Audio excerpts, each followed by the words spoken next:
What's going on, everyone? Welcome back to another episode of Crypto Catch Up. Now today, we're not doing a review, we're going to have a chat about something serious, something real serious. It's called GDPR.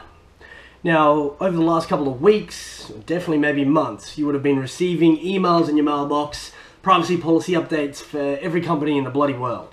And there's a reason for that. It's because in the European Union, some regulations come out called the General Data Protection Regulation. Now, essentially, it gives European Union citizens the ability to opt out of any service. Opt out where PII is involved, so personal identifiable information. So what this essentially means is that if you are with a bank or any other service out there in the world, online, website, whatever, doesn't bloody matter, you can say, hey, I don't actually want to be known to you anymore. I want you to delete everything. And they have to be able to prove that. There's massive fines involved if you don't comply to this. So you've seen, obviously, all these websites updating their privacy policies, etc. Now, why the hell is this important? Well, as we all know, blockchains are immutable ledgers. So once the information's there, it's there forever. So what does that mean for GDPR? What does that mean for European citizens? Because blockchain platforms are global. They're worldwide. They don't care where you come from. They care only that the record is immutable, append only, read and write, but no delete. So how do we handle that? Well, this is where I want you guys to understand why this is important, because the platforms that you're investing in could absolutely tank. Pew!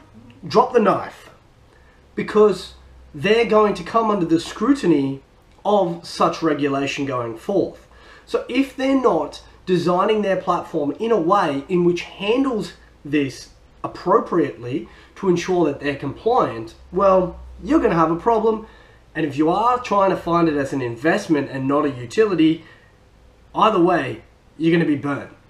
So one way, for example, to handle this is that on the blockchain, you shouldn't be storing any personal identifiable information anyway. Essentially, if your platform that you're investing in is storing such information, which, you know, based on the whole premise of a blockchain, shouldn't be the case. Now, like I said, guys, it doesn't actually have to be name, date of birth, or anything like that. It can be pseudonymous information that actually can be linked in any way, shape, or form and construed in a way that is actually personally identifiable. That's a no-no. You can't have that.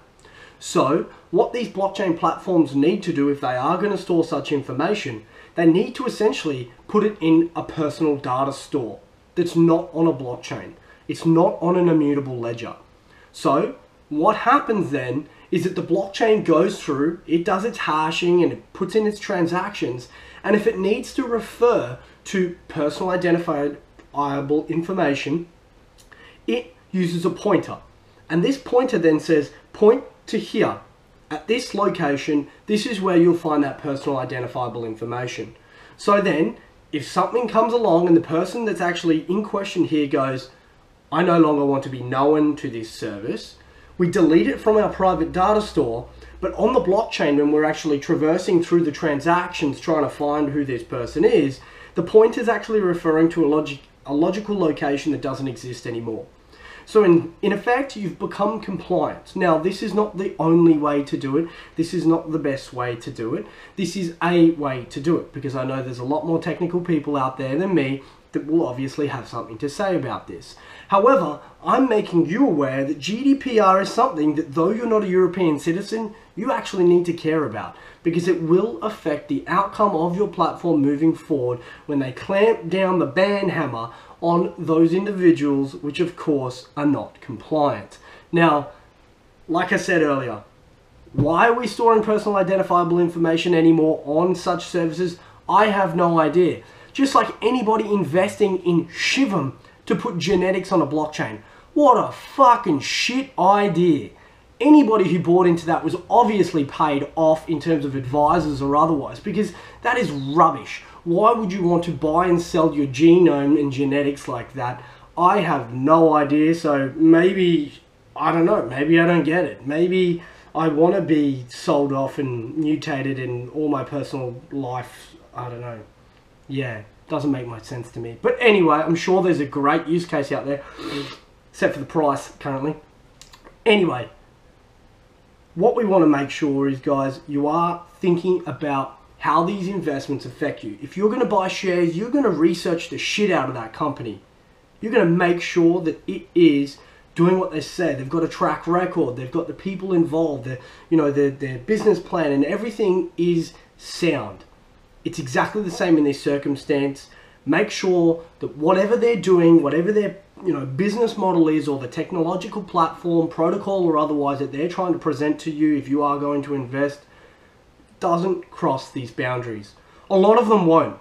But if they do, especially privatized ones, but if any of these public ones do, be careful out there, because you aren't going to get another shot. Alright guys, massive day. 10th of June, lots of fights on. I'll see you out there.